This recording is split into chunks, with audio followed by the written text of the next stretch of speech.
नमस्कार, मैं हूँ आमिर सांडिल्य और आप देख रहे हैं लेवल अप बीपीएससी का यूट्यूब चैनल।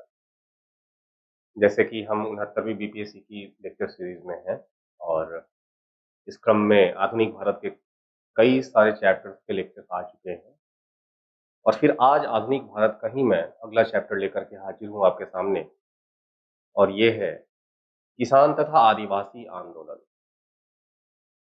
आपको पता है कि जब अंग्रेजों ने भारत पर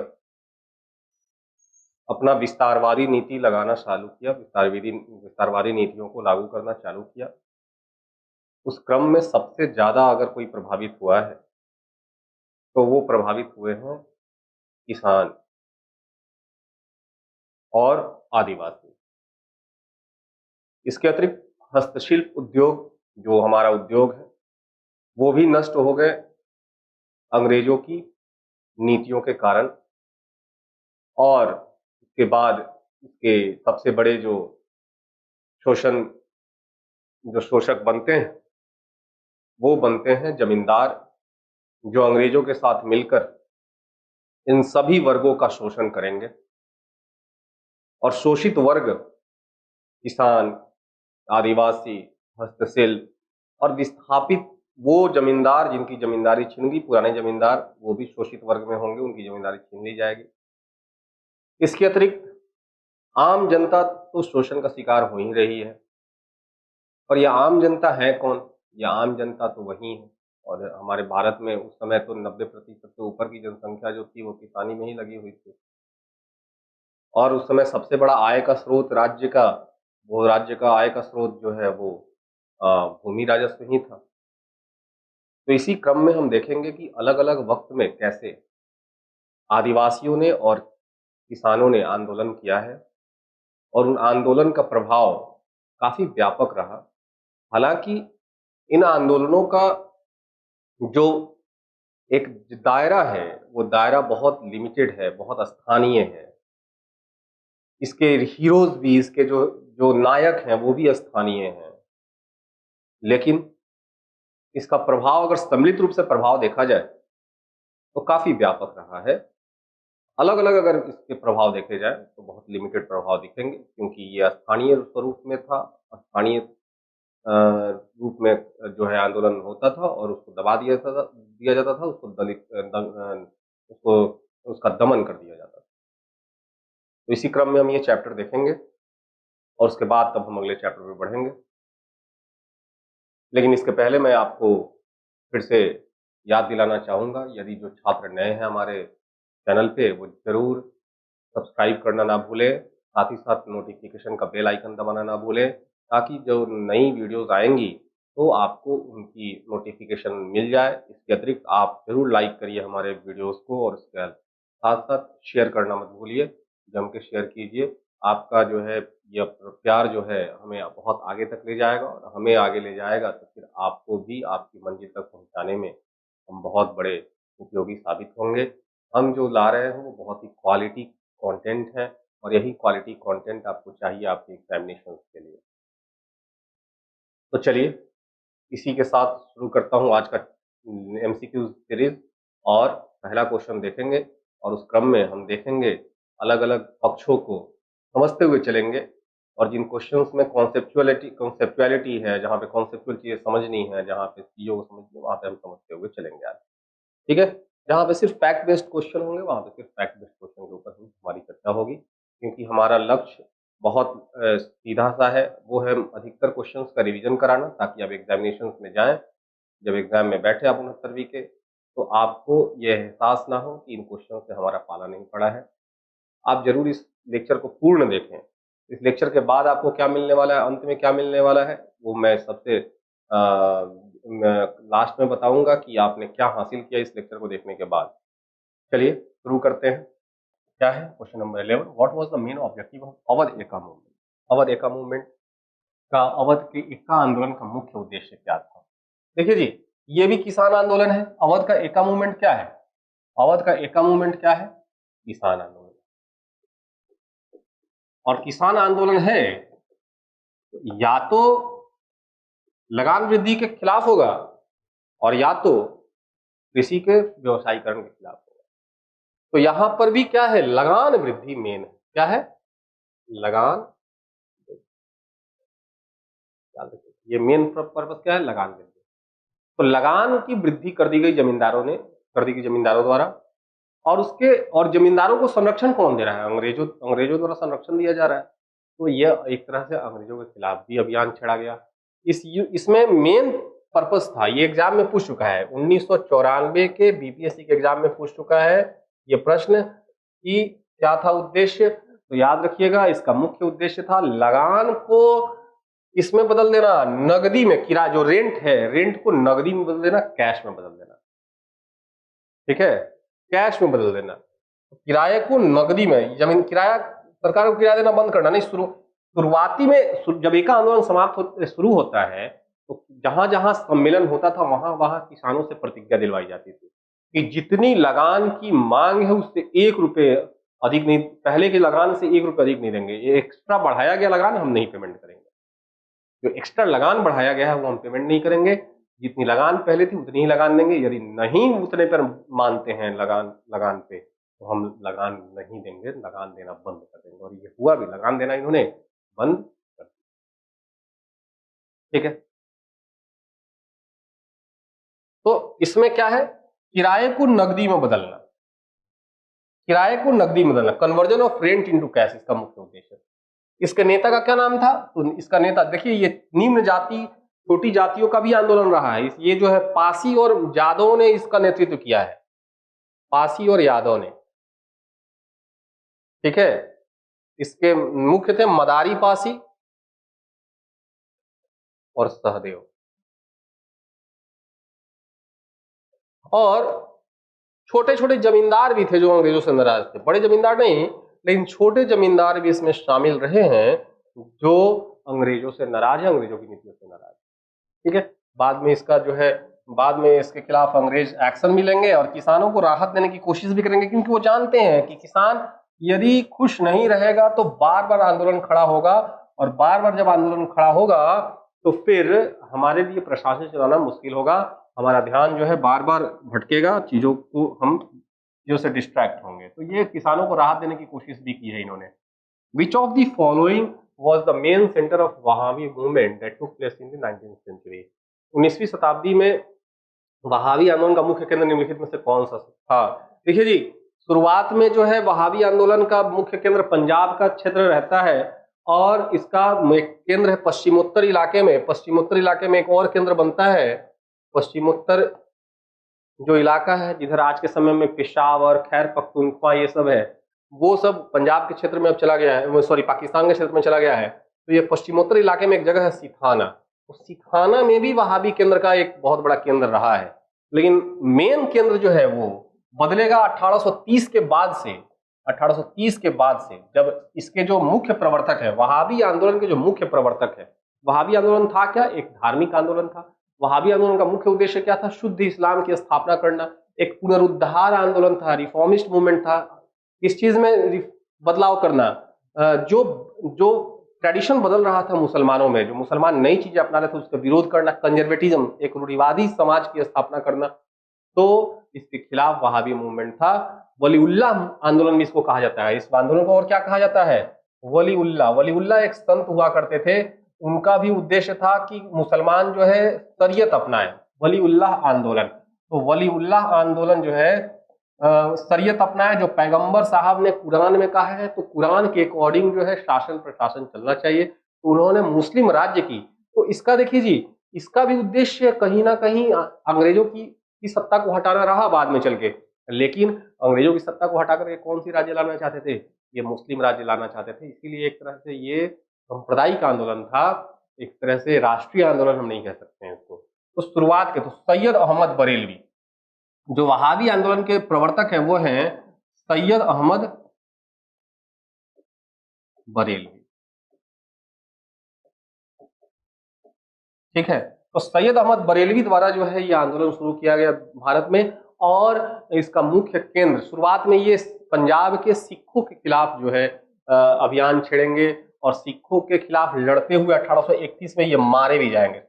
1831 में सिखों के खिलाफ लड़ते हुए ये मृत्यु के शिकार भी होंगे। ये सिखों को पराजित करके वहाँ पे मुस्लिम राज्य की स्थापना करना चाहते थे और सिखों से इनकी खास बैर थी उस समय।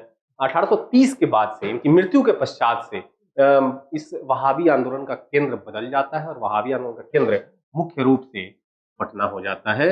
1830 से लेकर के 1870 तक जो है इस आंदोलन का मुख्य केंद्र कौन सा रहेगा?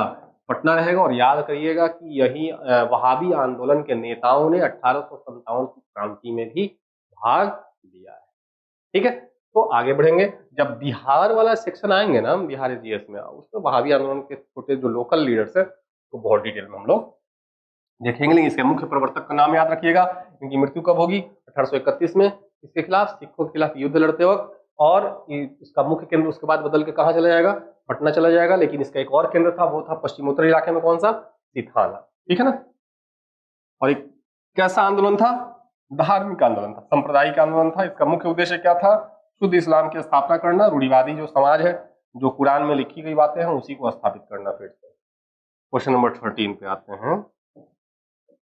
क्वेश्चन नंबर 13 क्या कहता है? Swami Sahajanand was related to. Swami Sahajanand का संबंध था, पहले प्रश्न में ही क्लियर हो गया है कि स्वामी सहजानंद एक किसान नेता रहे हैं और खासतौर पे बिहार के किसानों के आंदोलन से जुड़े हुए नेता रहे हैं। तो यहाँ पे है with the tribals movement of Bihar, Bihar के आदिवासी आंदोलन के साथ नहीं होगा। बिहार के जातीय आंदोलन के साथ with the caste movement of Bihar, ये भी नहीं होगा। बिहार के किसान आंदोलन के साथ, यही तो मुझे ऑप्शन चाहिए था, with the peasant movement of Bihar. Peasant movement, Bihar के पीजेंट मूवमेंट के साथ ये खड़े हैं। ओके, चलते हैं हम लोग नेक्स्ट क्वेश्चन पे। नेक्स्ट क्वेश्चन क्या कहता है? क्वेश्चन नंबर 14 पे चलते हैं। क्वेश्चन नंबर 14 क्या है? क्वेश्चन नंबर 14 कुछ यूं है कि द प्लॉट ऑफ नॉवेल आनंद मठ इज बेस्ड ऑन। आनंद मठ उपन्यास का कथानक आधारित है किस पे? देखिए जी, सीधा सिंपल सी बात है, ये जो कथानक आधारित है सन्यासी विद्रोह पर। अब सन्यासी विद्रोह क्या था, इसको हम लोग समझ लें। आंसर क्या हो जाएगा हमारा? द प्लॉट ऑफ आनंद मठ। जो आनंद मठ लिखा किसके द्वारा गया है? आनंद मठ लिखा गया है बंकिम चंद्र चटर्जी द्वारा। किसके द्वारा लिखा गया है? बंकिम चंद्र चटर्जी द्वारा। और आपकी जो राष्ट्रीय गीत है, हमारी जो राष्ट्रीय गीत है वंदे मातरम इसी आनंद मठ से लिया गया है। लेकिन इसका जो प्लॉट है, मेन प्लॉट है जिसका इस कहानी का, वो किस पे आधारित है? वो आधारित है सन्यासी विद्रोह पे। सन्यासी विद्रोह कब से कब तक चला? सन्यासी विद्रोह चला है 1763 से 1800 तक।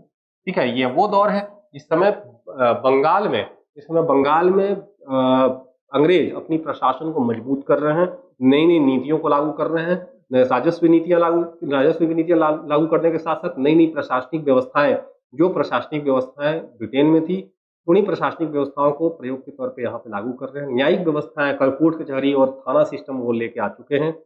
लेकिन इसी क्रम में अंग्रेजों ने ऐसी ऐसी नीतियां लागू की जिससे किसानों का शोषण हुआ, किसानों की स्थिति दयनीय होती चली गई। भारत की हस्तशिल्प उद्योगों को नाश कर दिया उन्होंने। बंगाल के जितनी भी हस्तशिल्प उद्योग है, चाहे सूती वस्त्र हो या मलमल के कपड़ा उद्योग हो, चाहे जितनी भी रेशमी वस्त्र उद्योग हो, सबका विनाश कर दिया। क्योंकि यह वह दौर था पूर्वार्ध, जब आप 18वीं सदी के पूर्वार्ध में जाइएगा, देखिएगा कि औद्योगिकरण की शुरुआत हो चुकी है इंग्लैंड में, और ये औद्योगिकरण की शुरुआत हो चुकी है। तो वहां पर कच्चे माल के डिमांड्स को पूरा करने के लिए भारत को उसका सप्लायर बनाया जाता है, और भारत में सप्लायर बनाने के लिए यहाँ के उद्योगों का नाश होना जरूरी था। उन्होंने यहाँ के उद्योगों को नाश किया है। साथ ही साथ तो अब इस क्रम में उन्होंने एक बहुत ब्लंडर काम कर दिया, वो कर दिया कि तीर्थ यात्रा पर प्रतिबंध लगा दिया जाए। ये कहें कि तीर्थ यात्रा करने के लिए आपको कर देना पड़ेगा, टैक्स पेमेंट करना पड़ेगा। तो तीर्थ यात्रा कर लगा दिया। यदि आप तीर्थ यात्रा कर नहीं देते हैं, रिग्रीमेंस टैक्स नहीं देते हैं, तो आप तीर्थ यात्रा नहीं कर सकते हैं। और ये बात बुरी लग गई सन्यासियों को, और ये सन्यासी स्पेशली शैव संप्रदाय के थे, शैव संप्रदाय के थे, और शैव संप्रदाय के ये आदिवासी थे। गिरी जिसको कहा जाता है, गिरी, आज भी गिरी संप्रदाय। हमारे यहाँ एक सोमेश्वर नाथ का मंदिर है, बहुत भव्य मंदिर है। संप्रदाय,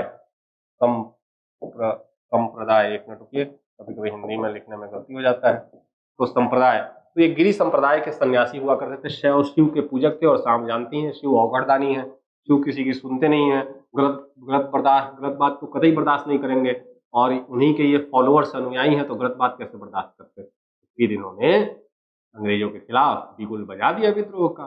तो ये धार्मिक होने के साथ साथ, तो जैसे ही ये था तो धार्मिक कारणों से, लेकिन ये धीरे धीरे राजनीतिक भी हो गया। कई सारी जो है राजनीतिक मांग भी इसमें शामिल होती चली गई, क्योंकि इनके समर्थन में किसान और बाकी लोग आके खड़े हो गए। तो ये लंबा दौर चला 1763 से 1800 ईस्वी तक। तो सन्यासी विद्रोह का प्लॉट, आनंद मठ का प्लॉट क्या है, सन्यासी विद्रोह। इसी की चर्चा इन्होंने करी है बंकिम चंद्र चटर्जी ने अपने नॉवेल, अपने पुस्तक आनंद मठ में। अब आगे बढ़ते हैं। आगे बढ़ने के क्रम में हमारे सामने क्वेश्चन नंबर 15 आता है। क्वेश्चन नंबर 15 क्या कहता है? In 1930s, peasants movement were launched by different leaders from different parts of India, match their spheres of influence. 1930 की दशक में भारत के विभिन्न हिस्सों से विभिन्न नेताओं द्वारा किसान आंदोलन शुरू किए गए। उनके प्रभाव क्षेत्रों का मिलान करें। तो चलिए, किस आंदोलन ने किस नेता ने कहां पे स्टार्ट किया है? चलिए, सहजानंद सरस्वती तो आपको पता है कहां पे। सहजानंद सरस्वती कहां पे स्टार्ट करेंगे? बिहार में। तो ए का 3 देखो तो जरा ऑप्शन में चेक करो, ए का 3 कहां पे है? तो ए का 3 बी में है। बी में आ गया आंसर मेरा, क्योंकि और तो कहीं ए का 3 है नहीं। तो यहाँ पे ए का 3 है, मतलब सहजानंद सरस्वती कहां से रिलेट कर रहे हैं? बिहार से। खुदाई खिदमतगार, ये बहुत बड़े फेमस नेता है, जिनको जो है पश्चिमोत्तर का गांधी भी कहा जाता है, या फ्रंटियर गांधी भी कहा जाता है ना, सीमांत गांधी कहा जाता है। नाम है इनका अब्दुल गफ्फार खां।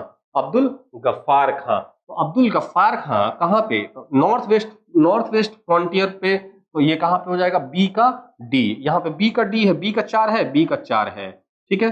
फिर स्वामी रामानंद का कहाँ पे प्रभाव रहा? स्वामी रामानंद का प्रभाव हैदराबाद में रहा, सी का 1। और फिर आता है अब्दुल हमीद खां, दक्षिणी असम, डी का 2। अगर आपको ये पता नहीं हो तो कॉपी में नोट डाउन कर लेंगे कि कौन सा किसान आंदोलन या कौन सा आंदोलन कहाँ पे किस क्षेत्र में चला है। और यहाँ पर हमारे सामने आंसर है, आंसर होगा बी। तो मैच दी फॉलोइंग भी आपके एग्जामिनेशंस में पूछे जाते हैं, और इसके लिए आप तैयार रहेंगे। आपके सामने एक बस पैटर्न लाया गया है, इसी पैटर्न में आपका मैच दी फॉलोइंग आ सकता है।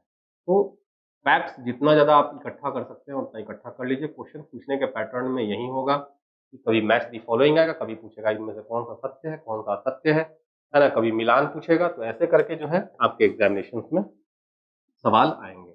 आगे बढ़ते हैं हम लोग। आगे बढ़ने के क्रम में हमारे सामने नेक्स्ट क्वेश्चन आता है, question number 16। Tebhaga movement of Bengal was. Tebhaga movement क्या था? तेभागा मूवमेंट बंगाल का था, और बंगाल का ही था, और ये भी किसान आंदोलन ही था। ये भी किसान आंदोलन ही था। और ये तेभागा मूवमेंट भी 1945-46 के दौर में ही शुरू होता है। और तेभागा आंदोलन था क्या? तेभागा आंदोलन कुछ ये था, देखिए जी, जो किसान तेभागा नाम ही है तेभागा, 3 भाग है ना, 1 भाग, 2 भाग, तेभागा, नाम ही तेभागा। अब इसमें तेभागा आंदोलन का पहले क्या था कि जो जमींदार हैं, जमींदार जो उपज का आधा या कभी कभी तो आधा से भी अधिक भाग ले लिया करते थे किसानों। ठीक है। अब किसान मेहनत कर रहा है, माना कि खेत किस जमींदार का है, भूमि जमींदार का है, लेकिन उस भूमि में सारी मेहनत किसकी है? उस किसान की है ना। बीज कौन डाल रहा है, फल कौन चला रहा है, दिन रात मेहनत कौन कर रहा है, फसल कौन काट रहा है, सारी मेहनत किसान कर रहे हैं। सिर्फ खेत होने के नाते, जमीन के मालिक होने के नाते जमींदार आधा उपज लेके चला जाता है, और कभी कभी आधा से अधिक उपज भी लेके चला जाता है। ये किसानों को बार बार खटक रही थी कि ये क्यों होना चाहिए। किसानों को 2/3 मिलना चाहिए, और अंग्रेजों जमींदारों को 1/3। और ऑलरेडी क्लाउड कमीशन एक बना था, एक क्लाउड कमीशन बना था किसान, और क्लाउड कमीशन ने भी ये बोला था, क्लाउड कमीशन ने भी ये रिकमेंड किया था कि जमींदारों को 1/3 मतलब एक हिस्सा 1/3 भाग मिलना चाहिए, और 2/3 भाग से किसको मिलना चाहिए? किसानों को मिलना चाहिए। इसी डिमांड को पूरा कराने के लिए बंगाल के किसानों ने यह आंदोलन खड़ा कर दिया। ये भी हिंदू मुस्लिम एकता का प्रतीक है, क्योंकि यहाँ भी हिंदू मुस्लिम एक साथ मिलकर लड़ेंगे, एक कॉज के लिए लड़ेंगे, किसानों जमींदारों के खिलाफ लड़ेंगे। और ये अंग्रेजों के खिलाफ नहीं था, तो अंग्रेजों ने एक तरह से इसमें सपोर्ट ही किया इस रिकमेंडेशन को, फ्लाउड कमीशन के रिकमेंडेशन को पूरा करने के लिए। तो एक तरह से तेभागा आंदोलन क्या था, किसान आंदोलन था। और इसमें डिमांड क्या थी कि अंग्रेजों को, जमींदारों को 1/3 भाग मिलना चाहिए और किसानों को 2/3 भाग। उद्देश्यों पर ज्यादा फोकस कीजिए। अब ये वक्त बीत चुका कि साल कब था, है ना, ईयर कब था, डेट कब था। अब चीजों को ना और डेप्थ में समझने की कोशिश करनी चाहिए। तेभागा आंदोलन क्या था, किसान आंदोलन था, है ना। ऑप्शन ए होगा इसका आंसर। और जैसे ही हम अगले प्रश्न पे आते हैं, तो अगला प्रश्न क्या है, अगला प्रश्न कहता है what was the demand of the Tebhaga movement. अब यहाँ पे तेभागा आंदोलन का मांग पूछ दिया ना, तो ऑप्शन जब पढ़ोगे तो इसमें समझ में आ जाएगा, क्योंकि अभी मैंने समझा दिया तो आप तो खुद से लगा सकते हैं। आप reducing the share of zamindar from half of the crops to 1/3, जमींदारों का हिस्सा फसलों के आधे से घटाकर 1/3। बाकी ऑप्शन पढ़ने की आवश्यकता है, हमारे पास एक ही ऑप्शन में आंसर आपके सामने दिख रहा है। लेकिन चूंकि इसमें उपरोक्त में से एक से अधिक ऑप्शन भी है हमारे पास, तो हो सकता है कि कोई और ऑप्शन भी इसको सपोर्ट करता हो। पढ़ लेते हैं ना क्या जाता है। बी ऑप्शन है granting ownership of land to the peasant being the actual cultivator of the land. भूमि के वास्तविक कृषक होने के नाते किसानों को भूमि का स्वामित्व प्रदान करना। ऐसा कुछ नहीं था। भूमि का स्वामित्व जो है इसकी डिमांड किसानों ने नहीं की, क्योंकि ये जमीन का मालिकाना हक जमींदारों का था। ये परमानेंट सेटलमेंट में ऑलरेडी क्लियर था। तो abolition of zamindari system and abolition of serfdom, जमींदारी प्रथा का उन्मूलन और दास प्रथा का उन्मूलन। दास प्रथा का उन्मूलन तो बहुत पहले हो चुका था, एलन बरो के समय में ही हो चुका था। हालांकि भले ही जो है कानून में भले ही खत्म हो चुका था, लेकिन धरातल पे अभी भी था। ये डिमांड भी नहीं थी हमारी।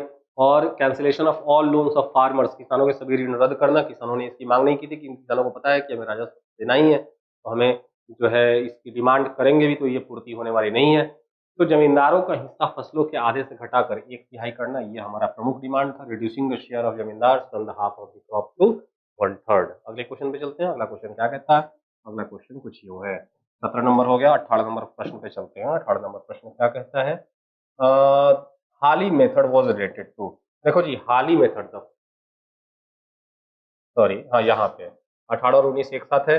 तो हाली मेथड हम देखें जरा सा। हाली मेथड क्या कहता है, Hali method was related to bonded labour, exploitation of farmers, untouchability, illiteracy, more than one of the above, none of the above. Hali विधि का संबंध है। यदि आपने पहले के लेक्चर्स हमारे बहुत केयरफुली देखे होंगे आपने, तो हाली मेथड आपको उसी समय मिला होगा।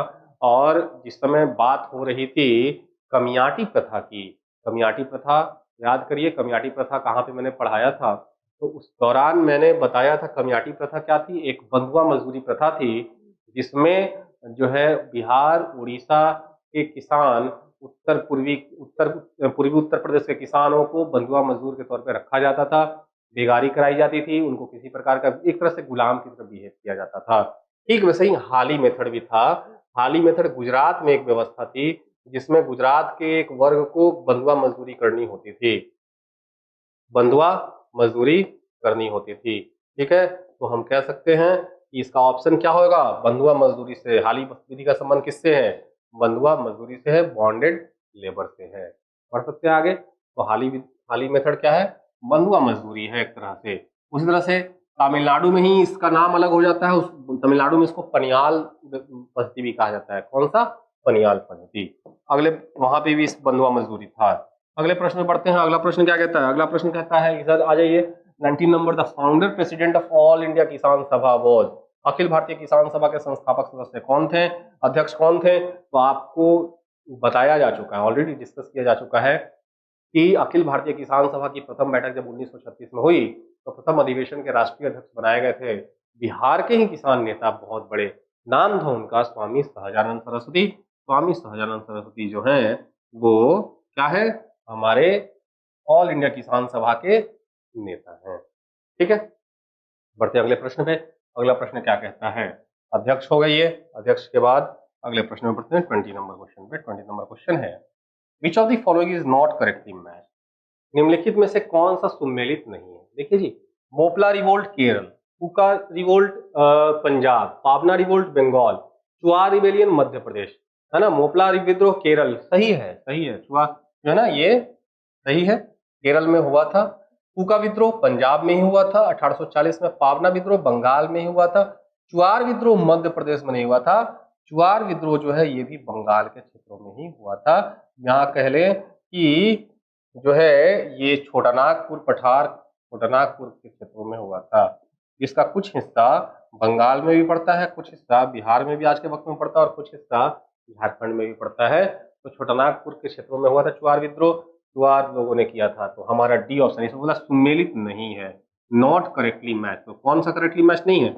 डी हमारा करेक्टली मैच नहीं है। अब ये जगह और याद रखिएगा, कॉपी में नोट डाउन कर लीजिए नोटबुक में। मोपला कहाँ पे हुआ है? केरल में। कूका कहाँ पे हुआ है? पंजाब में। पावाना कहाँ पे हुआ है? बंगाल में। और चुआर भी कहाँ हुआ है? बंगाल में ही हुआ है, छोटानागपुर के एरिया में। अगले प्रश्न में बढ़ते हैं, जंगल महल के इलाके में, है ना, जंगल महल के इलाके में हुआ है। आगे प्रश्न बढ़ते हैं। अगला प्रश्न क्या कहता है? अगला प्रश्न कहता है जी, question number 21, which of the following is not correctly match. देखो जी, फिर से आ गया पावना रिवोल्ट 1873 में, एकदम सही है। 1800, यहाँ पे साल भी आप जानकारी हासिल कर लीजिए। पावना विद्रोह कब हुआ है? 1873 में, एग्जैक्टली सही है, एकदम सही है। ठीक है। दक्कन किसान विद्रोह पहले ही प्रश्न आया था और उनमें मैंने बताया भी था कि 1875 में ये हुआ है। दक्कन किसान विद्रोह कब हुआ है? 1875 में, ये भी सही है।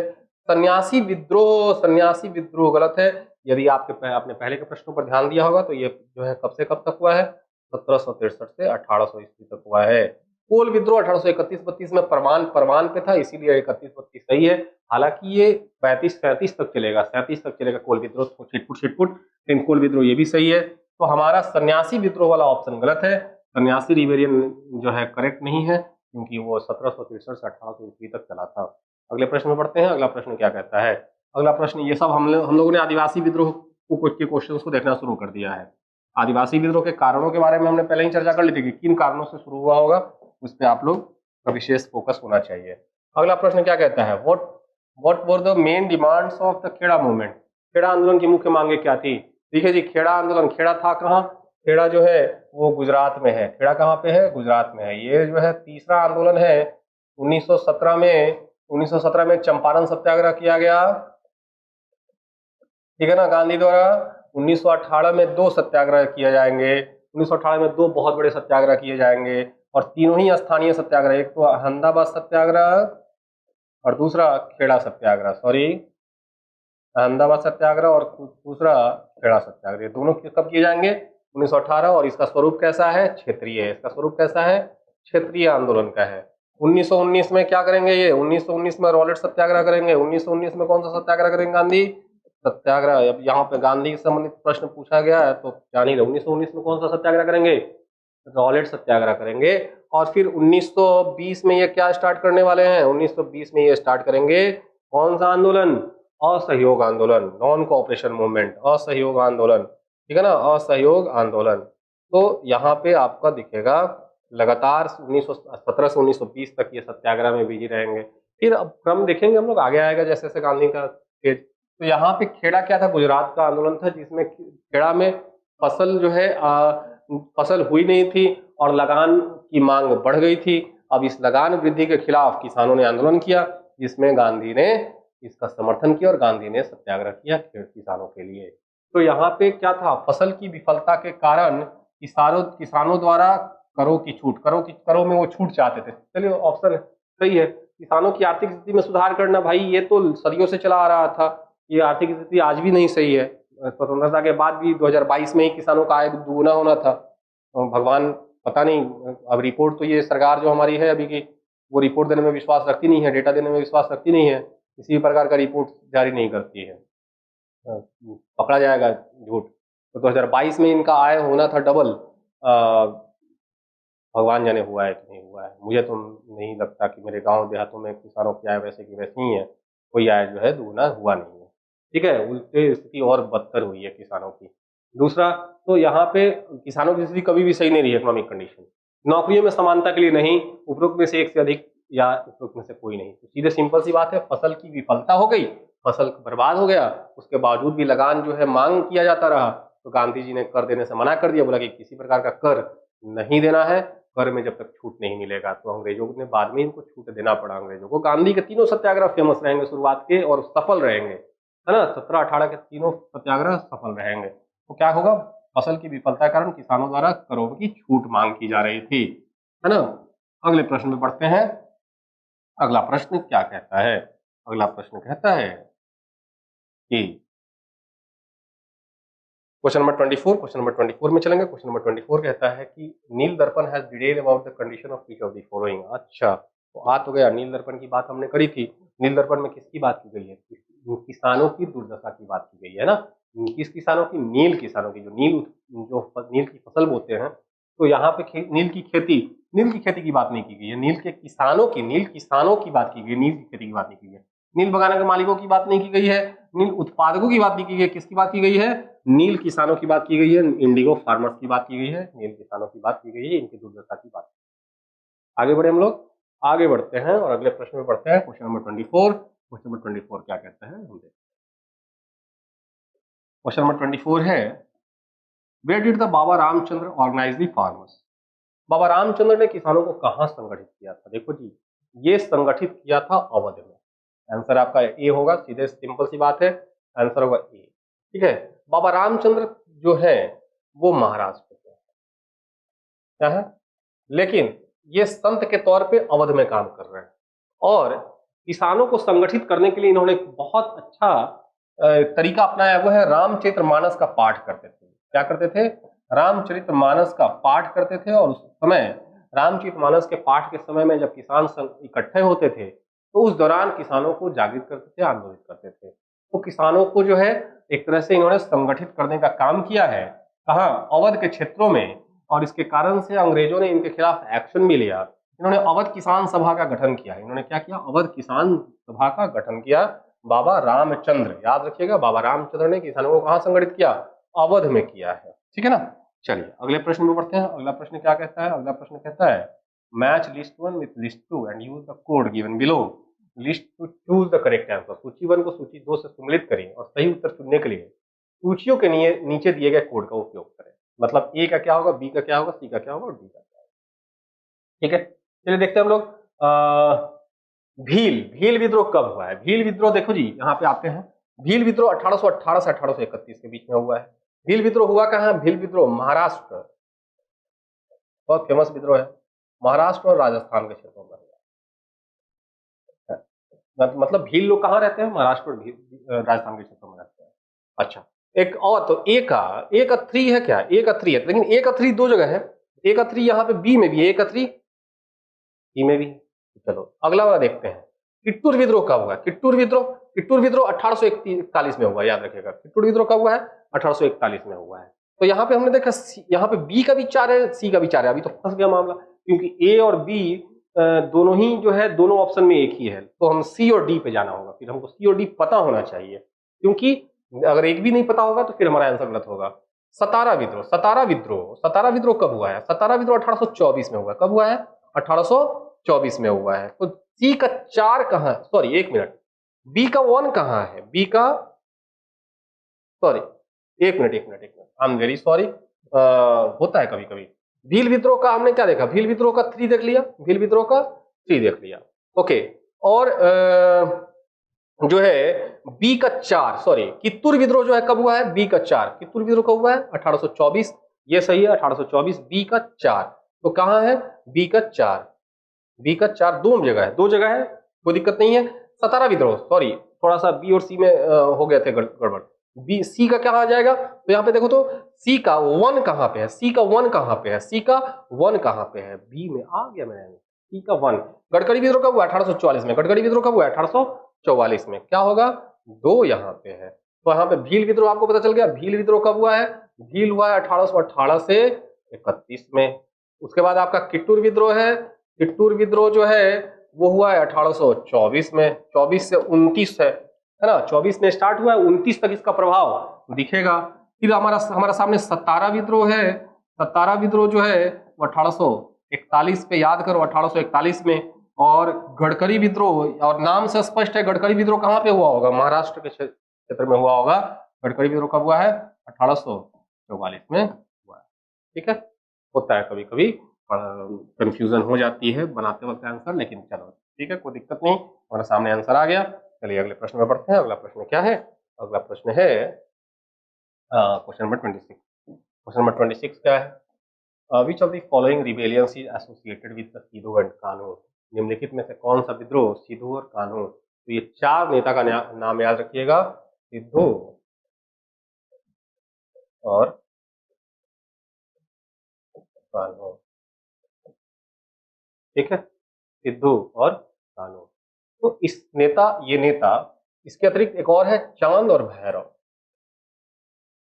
चांद और भैरव, ये चार नेता जो है संबंध रखते हैं किस विद्रोह से? संथाल विद्रोह। संथाल विद्रोह, संथाल विद्रोह कहां पे हुआ है? राजमहल की पहाड़ियों में, या कह ले छोटा नागपुर क्षेत्र में। कौन से क्षेत्र में? छोटा नागपुर, इसमें हमारा भागलपुर वाला इलाका आता है। ठीक है, संथाल विद्रोह किस लिए हुआ था? दामिने कुह की लड़ाई के लिए। इसके लिए संथाल राज्य के लिए। संथाल विद्रोह किस लिए हुआ था? संथाल विद्रोह जो है वो संथाल राज्य के मांग के लिए हुआ था। संथाल राज्य अर्थात दामिने को उस भूमि को कहा जाता था जिसको अंग्रेजों ने, दामिने को वो भूमि थी जिसको अंग्रेजों ने संथाल भूमि के तौर पे चिन्हित किया था कि ये संथालों का भूमि है। बहुत डिटेल में इसकी बातें हैं, लेकिन हमारे पास समय की कमी है। हम लेक्चर सीरीज में जब आएंगे तो इसको बहुत डिटेल में देखेंगे। तो दामिने को भूमि थी किसकी? संथालों की। इस दामिने कुह से किसी भी प्रकार का टैक्स शुरुआत में नहीं वसूला गया क्योंकि संथालों को बसाया ही गया था अंग्रेजों द्वारा, उनको सेटल्ड किया गया था अंग्रेजों द्वारा, और ये कह के कि आपके दामिने कुह से किसी प्रकार का हम टैक्स नहीं करेंगे कलेक्ट। लेकिन समय के साथ टैक्स कलेक्शन का डिमांड हो गया, पूरा कर दे लगे अंग्रेज, और इसके कारण से संथालों को अपने संथाल, जो स्वतंत्र संथाल राज्य का सपना है, वो टूटता हुआ देखने लगा। और जिसको बचाने के लिए संथालों ने विद्रोह कर दिया 1855-56 में, जिसमें आपको पता होना चाहिए कि संथाल विद्रोह में 30,000 से ज्यादा संथाल मारे जाएंगे। बहुत भयानक वाली जो है दमन की जाएगी, है ना। तो लेकिन बाद में चलकर संथालों को थोड़ी राहत देने की भी कोशिश, हर विद्रोह के बाद कुछ ना कुछ तो फायदा हुआ ही है, लेकिन काफी कुर्बानियों के बाद। तो सिद्धू और कान्हू किससे संबंधित है? संथाल विद्रोह से, 1855 से 56। ठीक है, अगले प्रश्न में बढ़ते हैं। अगला प्रश्न क्या कहता है? अगला प्रश्न क्या कहता है, ऑप्शन देखते हैं हम लोग और क्वेश्चन की तरफ बढ़ते हैं। चलिए, क्वेश्चन नंबर 27 क्या है? 27 कहता है, विच of the following is not correctly matched? Okay, Bhil विद्रोह सही है, 1818 से 1831 तक भील विद्रोह हुआ है, सही है। सतारा विद्रोह, देखो जी, सतारा विद्रोह हुआ है क्या? 1841 में हुआ, नहीं अभी अभी पढ़ा है ना मैंने। कित्तूर विद्रोह 1824 में हुआ, ठीक है। और गड़गड़ी विद्रोह 1844 में हुआ, ठीक है। सतारा विद्रोह 1814 में नहीं हुआ है, 4 एक उल्टा हो गया, 1814 यहाँ पे है ना, तो एक इधर होगा 4 इधर होगा, मतलब 1841 में हुआ है सतारा विद्रोह। तो कौन सा सुमेलित नहीं है? तो यही तो सुमेलित नहीं है, सतारा विद्रोह गलत है यहाँ पे। हमारा आंसर सतारा विद्रोह होगा। आप साल याद रखिएगा कब कौन हुआ है, ये भूलिएगा मत। एग्जाम में अगर मैच दी फॉलोइंग पूछ दिया फिर आपको वो पता होना चाहिए। चलिए अगले प्रश्न में पढ़ते हैं। अगला प्रश्न क्या कहता है? अगला प्रश्न है, हु लेड द खासी अगेंस्ट द रिवोल्ट? खासी रिबेलियन किसके द्वारा जो है, इसके द्वारा नेतृत्व किया गया था? खासी विद्रोह जो है खासी आदिवासियों द्वारा किया गया था, और ये तीरथ सिंह है। तीरथ सिंह, उत्तिरोत सिंह हो गया है, लेकिन ये कौन है? तीरथ सिंह। तो तीरथ सिंह द्वारा जो है खासी विद्रोह का नेतृत्व किया गया था। तीरथ सिंह होगा, तीरथ सिंह, यू नहीं होगा, तीरथ सिंह। ठीक है, खासी विद्रोह जो है, आपको में बात वही सिंपल सी बात है कि इनके अब कारण बोलोगे सर, कारण हर आदिवासी आंदोलन का कारण बताते जाओ, तो ले देकर के कारण पे बात जब आएगी तो बात वहीं आएगी, जो है या तो इनके पारंपरिक जीवन में हस्तक्षेप हुआ है, इनकी शराबबंदी की गई है, नरबली पर रोक लगाया गया है, इनकी सामूहिक खेती पर रोक लगा दिया गया है, इनके पारंपरिक जो जीवन शैली उन पर किसी न किसी प्रकार का हस्तक्षेप किया गया है। तो तीरथ सिंह द्वारा यह आंदोलन किया जाएगा, और तीरथ सिंह को सजाए मौत भी मिलेगी, मारे जाएंगे आंदोलन करते वक्त, और पूरी तरह से दमन किया जाएगा इस आंदोलन का, आपको पता होना चाहिए। Where did the Santhal rebellion took place? अभी अभी बात हुई है, संथाल रिबेलियन कहाँ पे हुआ था? तो अभी बात हो गई कहाँ पर? छोटा नागपुर पठार में। कहाँ पे? बिहार, झारखंड और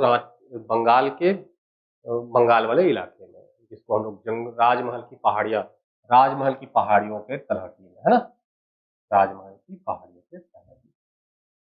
ठीक है, तो ये कहाँ पे हुआ? छोटा नागपुर में संथाल विद्रोह। ठीक है, अगले प्रश्न में बढ़ते हैं। अगला प्रश्न, तो ए आंसर सही होगा मेरा, ए आंसर इसका सही होगा, 29 का क्या होगा? ए हमारा करेक्ट आंसर है। चलिए अगले प्रश्न में बढ़ते हैं। अगला प्रश्न क्या कहता है? अगला प्रश्न है कि विच of the following is not correctly match. देखिए जी, बुद्धो भगत ने कोल विद्रोह का नेतृत्व किया, एकदम सही है, 1831। ठीक है, ऑप्शन सही है, यह हमारा ऑप्शन चूंकि सही है तो हमारा आंसर नहीं होगा, क्योंकि बोल रहा है सुमेलित नहीं है, तो जो गलत वाला है उसको खोज लेते हैं। सिद्धू और कानू, मुंडा विद्रोह नहीं, मुंडा विद्रोह के नेता तो बिरसा मुंडा है। मुंडा विद्रोह के नेता कौन है? बिरसा मुंडा है, तो यही तो हमारा आंसर होगा। मुंडा विद्रोह का नेता सिद्धू और कानू नहीं है। टिटुमीर, वारसाइड विद्रोह ठीक है। गंगा नारायण भूमिज विद्रोह ठीक है, गंगा नारायण विद्रोह भी इसको कहा जाता है। भूमिज विद्रोह 1833 में हुआ, याद रखिएगा, और कॉपी में नोट डाउन कर लीजिए कब हुआ है? 1833 में। ठीक है, तो सिद्धू और कानू मुंडा विद्रोह नहीं होंगे, सिद्धू और कानू संथाल विद्रोह होंगे। मुंडा विद्रोह के नेता कौन होंगे? मुंडा विद्रोह के नेता बिरसा मुंडा होंगे, है ना। तो बिरसा मुंडा से संबंधित प्रश्न जब अभी आएगा और हम उसको देखेंगे। मुंडा विद्रोह दरअसल किसके किसके खिलाफ हुआ है? मुंडा विद्रोह को हम लोग महाविद्रोह भी कहते हैं। मुंडा विद्रोह को क्या कहते हैं? महाविद्रोह भी कहते हैं। मुंडा विद्रोह को हम सरदारी लड़ाई भी कहते हैं। मुंडा विद्रोह को हम सरदारी लड़ाई भी कहते हैं। मुंडा विद्रोह को उलगुलन कहते हैं। उलगुलन, उलगुलन का मतलब ही होता है महाविद्रोह। और इसके नेता का क्या नाम है? इसके नेता का नाम बिरसा मुंडा है। इसके नेता का नाम क्या है? बिरसा मुंडा है। ठीक है, और यह जो है आंदोलन का उद्देश्य क्या था? खुटकुटी प्रथा के खिलाफ जो है, खुटकुटी प्रथा को बंद कर दिया गया था। खुटकुटी प्रथा क्या थी? सामूहिक खेती। मुंडा विद्रोह के लोग जो, मुंडा लोग जो है वो सामूहिक खेती किया करते थे, जिसको अंग्रेजों ने बंद करवा दिया और बोला कि अब आपको खेती करनी है और टैक्स पेमेंट करना है। इसके खिलाफ जो है ये विद्रोह करेंगे, खुटकुटी प्रथा, खुटकुटी प्रथा के खिलाफ। और जो है इनको जो है 3 फरवरी को, याद रखिएगा, एग्जाम में पूछ चुका है कि कब गिरफ्तार किया गया। 3 फरवरी 1900 ईस्वी को इनको गिरफ्तार किया जाएगा और 9 जून को इनकी मृत्यु हो जाएगी। 9 जून 1900 ईस्वी को रांची के जेल में, या ये भी प्रश्न पूछ सकता है किस जेल में? रांची के जेल में बिरसा मुंडा की मृत्यु हो जाएगी। गिरफ्तार कब किया गया? 3 फरवरी। कहां से गिरफ्तार किया गया? याद रखिएगा, सिंहभूम से गिरफ्तार किया गया। कहां से गिरफ्तार किया गया? सिंहभूम से गिरफ्तार किया गया, और 9 जून को इनकी मृत्यु हो जाएगी। चलिए आगे बढ़ते हम लोग, आगे बढ़ते हैं। मुंडा विद्रोह का केंद्र कहाँ था? रांची था। मुंडा विद्रोह का केंद्र कहाँ था? रांची था, याद रखना है। मुंडा विद्रोह का केंद्र कहाँ है? रांची है। अगले प्रश्न पे पढ़ते हैं हम लोग। अगला प्रश्न क्या कहता है? अगला प्रश्न 31 नंबर है। Who started the Kuka movement in 1840 AD? Okay, Kuka movement दरअसल पंजाब का मूवमेंट है। कूका मूवमेंट क्या है? पंजाब का विद्रोह मूवमेंट है। ठीक है, और इसे, ये एक धार्मिक मूवमेंट है, और ये पंजाब, शुरुआत तो धार्मिक होती है लेकिन बाद में राजनीतिक हो जाती है ना। तो इसके जो है स्टार्टर जो है, स्टार्ट कौन करने वाले हैं? भगत जवाहर मल। भगत जवाहर मल ने इसको शुरू किया था, और भगत जवाहर मल के बाद इनके शिष्य हैं बालक सिंह।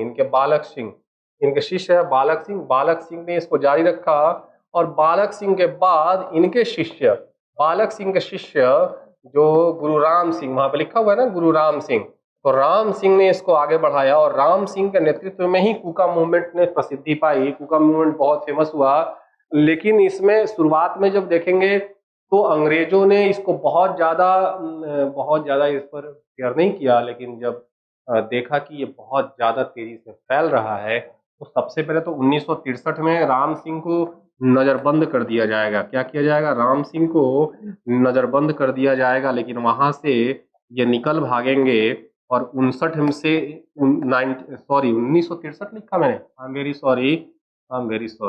सॉरी 1863 और 1869 में देखेंगे क्या, ये 1840 में 1869 में जो है एक तरह से हिंसक विद्रोह जो है शुरू हो जाएगी। तो तब जाकर के, जब हिंसक 1869 में हिंसक विद्रोह जब शुरू हो जाएगी, तब जाकर के अंग्रेजों ने इस पर एक्शन लेना शुरू किया, सेना बुलाई और सेना ने इसका दमन करना शुरू किया। 1872 में जो है राम सिंह गिरफ्तार कर लिए जाएंगे, बंदी बना लिए जाएंगे, और इनको रंगून निर्वासित कर दिया जाएगा। कहाँ निर्वासित कर दिया जाएगा? रंगून, रंगून कहाँ पे है? बर्मा में, म्यांमार में रंगून निर्वासित कर दिया जाएगा जहां पर उनकी मृत्यु हो जाएगी। तो इस प्रकार से कूका मूवमेंट किसके द्वारा शुरू किया गया था? भगत जवाहर मल द्वारा शुरू किया गया था। चलिए आगे बढ़ते हैं हम लोग। आगे बढ़ने के क्रम में हमारे सामने क्या निकल के आता है ये देखते हैं हम लोग जरा। चलिए अगला प्रश्न कुछ यूं है। अगला प्रश्न क्या है? ठीक, क्वेश्चन नंबर 32। क्वेश्चन नंबर 32 क्या कहता है? क्वेश्चन नंबर 32 कहता है who founded the Pagalpanthi sect? Pagalpanthi sect किसने स्टार्ट किया था? पागलपंथी सेक्ट जो है करम शाह ने स्टार्ट किया था। किसने स्टार्ट किया था? करम शाह ने स्टार्ट किया था पागलपंथी सेक्ट। पागलपंथी किसके द्वारा? ये कौन से किस क्षेत्र में थे? था ये उत्तर पूर्वी क्षेत्रों में था। ये किस क्षेत्र में था? उत्तर पूर्वी भारत में। और ये किस जनजाति का था? ये गारो जनजाति का था। किस जनजाति का?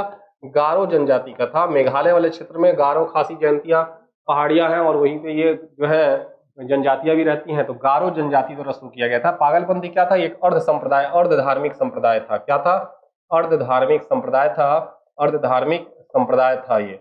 बाद में चल के जो है इनके बेटा जो है करम शाह के पुत्र जो है टीटू मीर, क्या है इनके? टीटू मीर जो है इसका जो है नेतृत्व प्रदान करेंगे। लेकिन टीटू मीर बाद में जो है भाग निकलेंगे और जो है नेचुरल डेथ हो जाएगी बाद में। तो टीटू मीर जो है बाद में इसका नेतृत्व संभालेंगे पागलपंथी संप्रदाय की। आगे बढ़े हम लोग। आगे बढ़ने के क्रम में हम लोग हमारे सामने तो पागलपंथी का स्थापना किसने किया? करम शाह।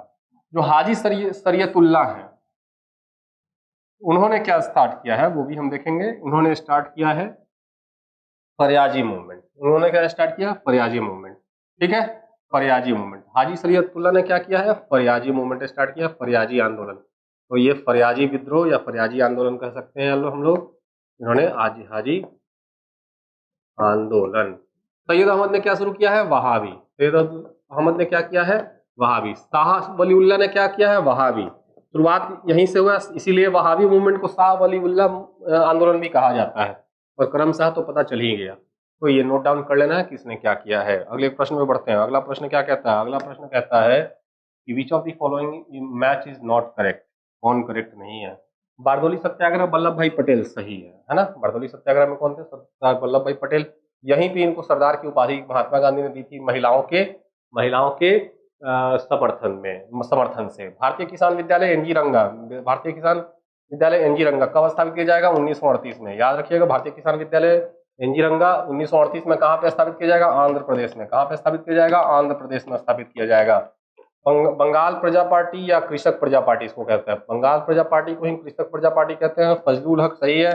प्रकाश संघर्ष स्वामी श्रद्धानंद सरस्वती सही है। प्रकाश संघर्ष में भी स्वामी सहजानंद सरस्वती भी थे और प्रकाश संघर्ष में स्वामी श्रद्धानंद सरस्वती भी थे। चारों ही ऑप्शन सही है। तो उपरोक्त में से कोई नहीं होगा, उपरोक्त में से कोई नहीं, none of the above.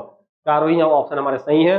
Bardoli Satyagraha Sardar Vallabh भाई पटेल। भारतीय किसान विद्यालय एनजी रंगा 1938 में आंध्र प्रदेश में गुंटूर जिले में खोला गया था। कहाँ पे? गुंटूर जिले में। याद रखिएगा।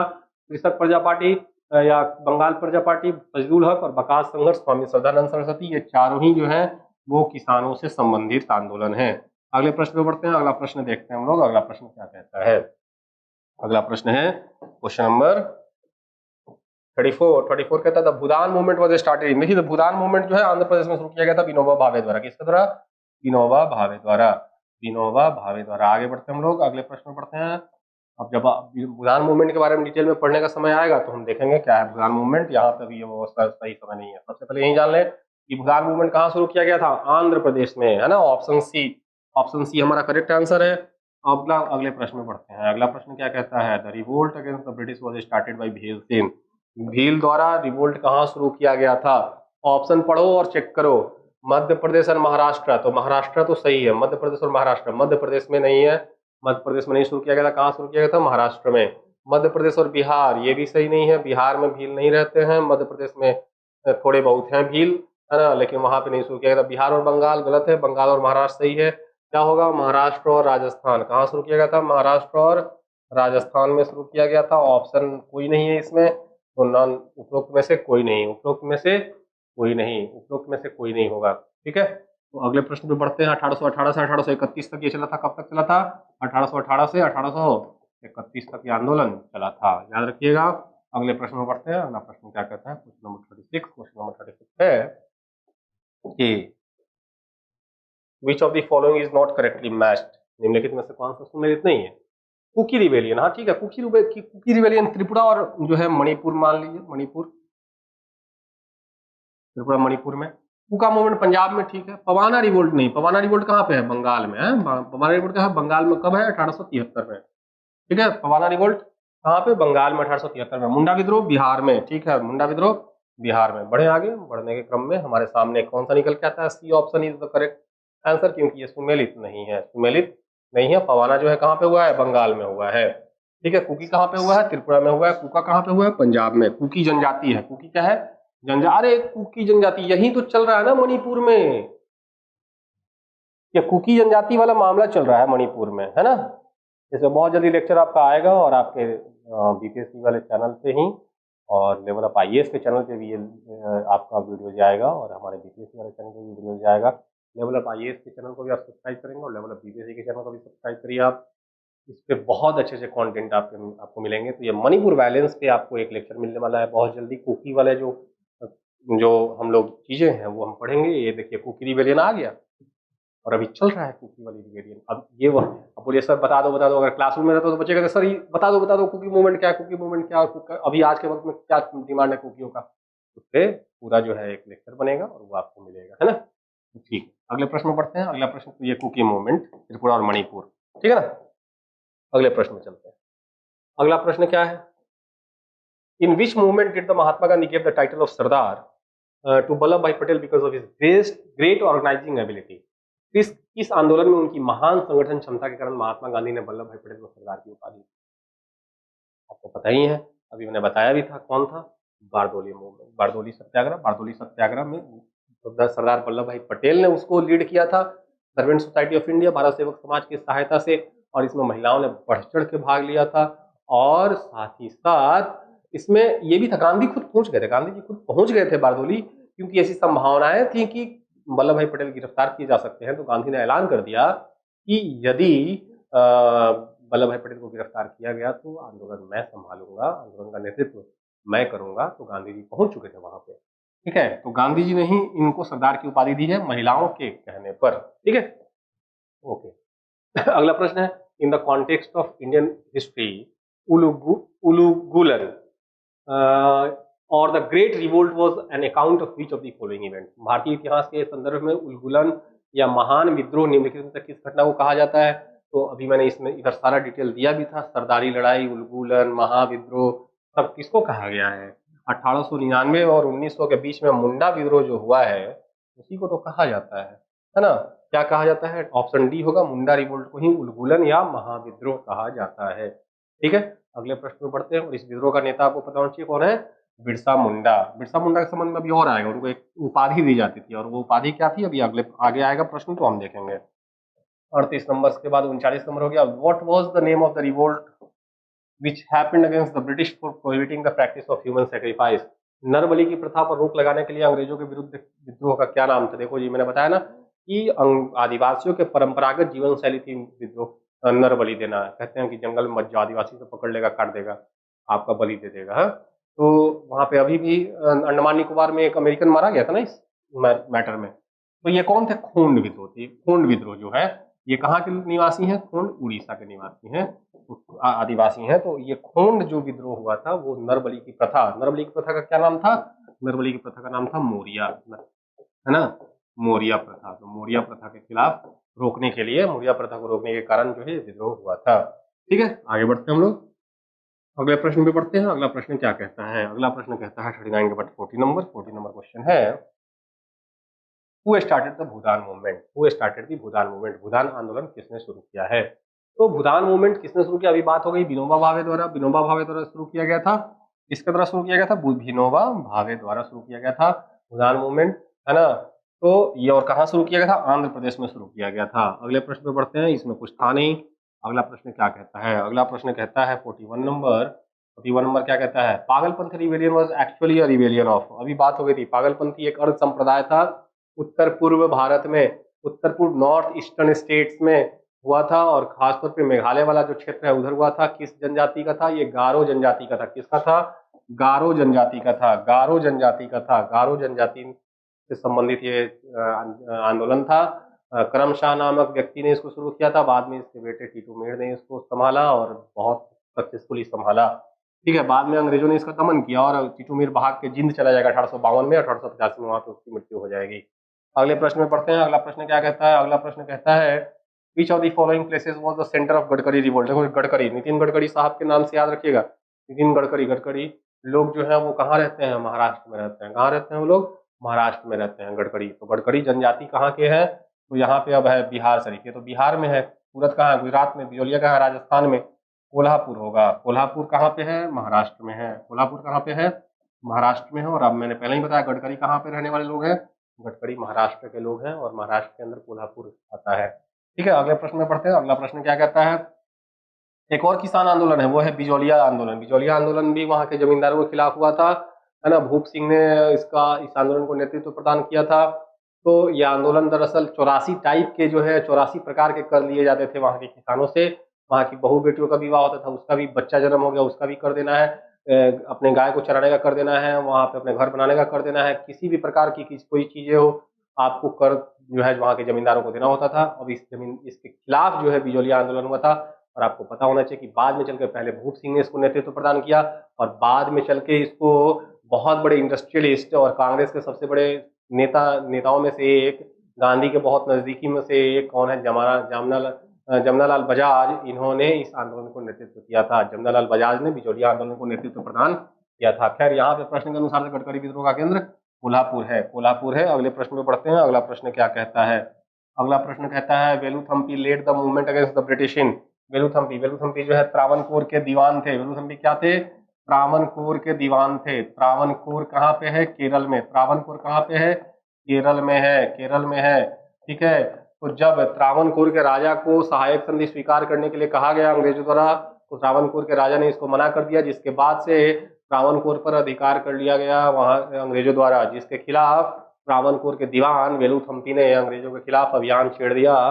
तो वेलुथम्पी ने कहाँ आंदोलन किया था? केरल में। केरल में ये आंदोलन किया था। ठीक है, 1801 के आसपास। ठीक है, अगले प्रश्न पे पढ़ते हैं। अगला प्रश्न कहता है 1843 के बाद 43 नंबर क्वेश्चन के बाद 44 नंबर प्रश्न में पढ़ते हैं हम लोग। 44 नंबर प्रश्न क्या कहता है? Tribal leader who was called the धरती अब्बा। धरती अब्बा, धरती अब्बा, भगवान का दर्जा दिया गया इनको, भगवान का दर्जा दिया गया है। इन्होंने स्वयं को भगवान का स्वरूप घोषित किया था, भगवान का अवतार घोषित किया था। 1895 में ही से ही इन्होंने अंग्रेजों के खिलाफ अभियान छेड़ दिया था और 1895 में ही जो है अपने आप को भगवान का दूत घोषित किया, भगवान का स्वरूप घोषित किया। और इनको बहुत फेम, इनको धरती अब्बा के नाम से जाना गया। और ये कौन थे? ये थे बिरसा मुंडा। कौन थे? बिरसा मुंडा। बिरसा मुंडा को भगवान भी कहा जाता है। आप चले जाइए झारखंड में, बिरसा मुंडा को भगवान बिरसा मुंडा कहा जाता है, भगवान बिरसा मुंडा कहा जाता है और इनको धरती अब्बा कहा जाता था। ठीक है, अगले प्रश्न में बढ़ते हैं। अगला प्रश्न क्या कहता है? अगला प्रश्न क्या कहता है? Question number 45। क्वेश्चन नंबर 45 है which British commander was defeated by the Santhals in 1855। 1855 में संथालों ने किस ब्रिटिश कमांडर को हराया था? तो ये कमांडर ऑप्शन पढ़ते हैं। कैप्टन नेक पैवेले, लेफ्टिनेंट बेस्टिन, मेजर बारो, कर्नल वॉल्स। तो ये साहब मेजर बारो थे। मेजर बारो जो है वो उनकी बुरी तरह हार हुई थी और इस हार के बाद से ही सेना जो है ब्रिटिश सेना उतरती है और इतनी बुरी तरह से दमन करती है कि 30,000 लाशों का अंबार एक पहाड़ खड़ा हो गया था संथालों का। क्यों? संथालों के पास भाला बर्छी है, उनके पास बंदूक है, तोप है, कहाँ कोई कंपैरिजन ही नहीं है लड़ाई का, है ना। तो ये अवतार दरअसल आदिवासी जो है ना वो बड़े अंधविश्वासी लोग हुआ करते थे और ये बड़े अवतार पे बिलीव करते थे, बड़े चमत्कारों पे बिलीव करते थे। उनको लगता था चमत्कार हो जाएगा और अंग्रेजों का समूल विनाश हो जाएगा। तो इन सब चीज़ों पे वो बड़ा बहुत जल्दी विश्वास किया करते थे और जबकि ऐसा कुछ था नहीं, आधुनिक सोच थी नहीं उनके अंदर। तो वो समझ नहीं रहे थे कि इनके पास कितने खतरनाक हथियार है। विच of the following pair is not correctly match. तो चलो, मुंडा जो है, मुंडा विद्रोह किसके द्वारा शुरू किया गया था? बिरसा मुंडा द्वारा। ठीक है। संथाल विद्रोह किसके द्वारा शुरू किया गया था? कान्हू द्वारा शुरू किया गया था। और भी थे सिद्धू, कान्हू, चांद भैरव। अहोम विद्रोह कहाँ पे हुआ था? असम में गोमधर कुंवर द्वारा शुरू किया गया था। ये भी नोट डाउन कर लीजिए। नायक ताना भगत, गलत है। ताना भगत तो खुद ही एक आंदोलन था, ताना भगत आंदोलन था, ताना भगत आंदोलन था। ताना भगत आंदोलन का नेतृत्व करने वाले, ये कब हुआ था? 1914 में। और यह एक बहुत अहिंसक आंदोलन, आपको पता होना चाहिए, एक बहुत अहिंसक आंदोलन था। इसमें किसी भी प्रकार की अहिंसा नहीं की गई थी। और इसका आंदोलन बाद में चल के ताना भगत आंदोलन जो है हमारे राष्ट्रीय स्वतंत्रता संघर्ष से भी जुड़ जाएगा, गांधी के आंदोलन से जुड़ेगा, राष्ट्रीय स्वतंत्रता संघर्ष से भी जुड़ेगा, ये स्वतंत्रता संघर्ष से भी जुड़ेगा और ये बहुत लंबे समय तक संघर्ष करते रहेंगे और कांग्रेस के न जाने कितने अधिवेशनों में ये भाग लेने भी जाएंगे।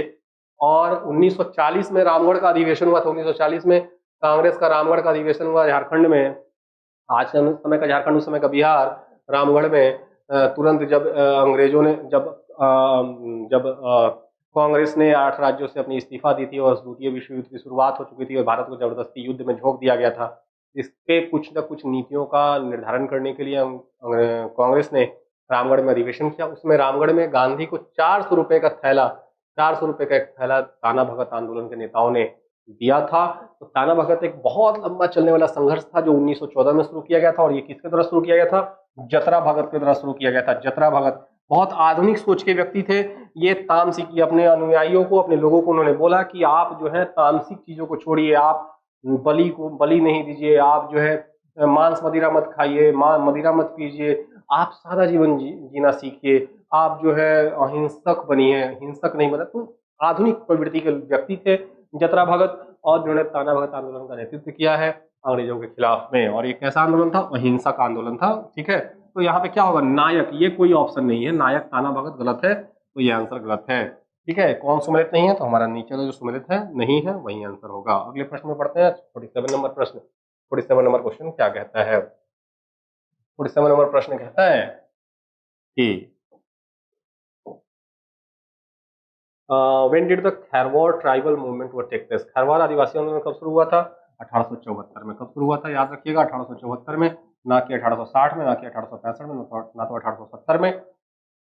कब शुरू किया गया था? 1874 में, खैरवार आदिवासी आंदोलन। प्रश्न 48 नंबर प्रश्न में पढ़ते हैं। 48 नंबर प्रश्न क्या कहता है? Who led the Santhal movement? तो ऑप्शन है सिद्धू, कानू, चांद, भैरव। चारों का नाम मैंने बताया अभी, चारों ही थे। उपरोक्त में से एक से अधिक हो जाएगा, उपरोक्त में से एक से अधिक, क्योंकि चारों ही सही है हमारे, चारों ही हमारे सही हैं। तो ये भी है, ये भी है, ये भी है और ये भी है। ठीक है, और चारों ही मारे जाएंगे बेचारे। तो चारों ने संथाल आंदोलन का नेतृत्व किया था और एक बहुत हिंसक आदिवासी आंदोलन में अधिकतर, इसलिए मैंने जतरा भगत ताना भगत आंदोलन को लिखा अहिंसक आंदोलन, क्योंकि मैक्सिमम अधिक से अधिकतर जो आंदोलन आदिवासी हिंसक आंदोलन थे, क्योंकि उनको अहिंसा के बारे में कुछ पता नहीं था। उन्होंने अपनी परंपरा को बचाने के लिए हिंसा का सहारा लिया है।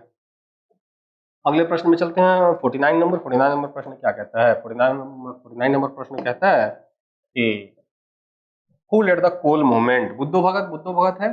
कोल मूवमेंट 1831-32 हम मानते हैं, लेकिन ये और भी पहले स्टार्ट हुआ था और भी बाद तक चला था, ऐसा नहीं है। लेकिन 31-32 प्रमुख साल रहे जिस समय यह आंदोलन चला था। किसने शुरू किया था? बुद्धो भगत द्वारा ये नेतृत्व दिया गया था। Option A is the correct answer, option A सही है हमारा।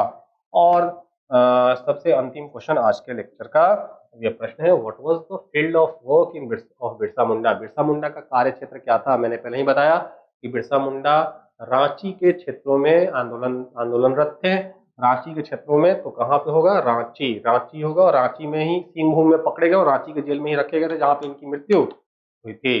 तो ये हमारा आदिवासी और किसान आंदोलन से संबंधित 50 प्रश्न थे जिन्होंने हमने देखा और इसी के साथ ये चैप्टर भी एंड हो जाता है। इस चैप्टर में बहुत सारे फैक्ट्स हैं, तो मैं आपसे यही आग्रह करता हूँ ये चैप्टर जरूर पढ़ के जाइए। बीपीएससी में इससे 1 या 2 प्रश्न रहना ही रहना है, तो 150 में 2 प्रश्न मैं ओके कर देता हूँ कि 2 प्रश्न, 1 या 2 प्रश्न, 2 प्रश्न के मैक्सिमम चांसेज हैं रहेंगे एग्जामिनेशन में। और वो भी उन आदिवासी आंदोलन से ज़्यादा आप ध्यान देंगे उन आदिवासी आंदोलनों पे जो आदिवासी आंदोलन बिहार, बंगाल और उड़ीसा के क्षेत्रों में ज़्यादा हुए हैं। उन आंदोलनों पे खास आप नज़र रखेंगे। बाकी आंदोलन पे ध्यान भी रखना है, लेकिन उन पे खास तौर पे ध्यान रखना है। तो आशा है कि आपको ये लेक्चर पसंद आई होगी। अगर आपको पसंद आई है तो लाइक करना मत भूलिए, शेयर करना मत भूलिए और साथ ही साथ नए जो छात्र हैं सब्सक्राइब करना मत भूलिए। मानता हूँ कि आपकी लेक्चर्स जो है कई बार हिस्ट्री लेक्चर्स जो है बहुत लंबी चली जाती हैं, लेकिन मेरी कोशिश यही है कि छोटी-छोटी लेक्चर्स लेके आई जाए ताकि आप जो है बहुत इंटरेस्टिंग तरीके से उसको कंप्लीट कर पाएँ। ज़्यादा लंबी लेक्चर्स जब होती है तो बच्चे जो है बोर फ़ील करने लगते हैं। ठीक है, तो इसी के साथ मैं आज विदा लेना चाहूँगा। मिलते हैं हम लोग अगले लेक्चर में, तब तक के लिए धन्यवाद। Enjoy your video. मिलते हैं हम लोग अगले वीडियो में। Okay, thank you so much.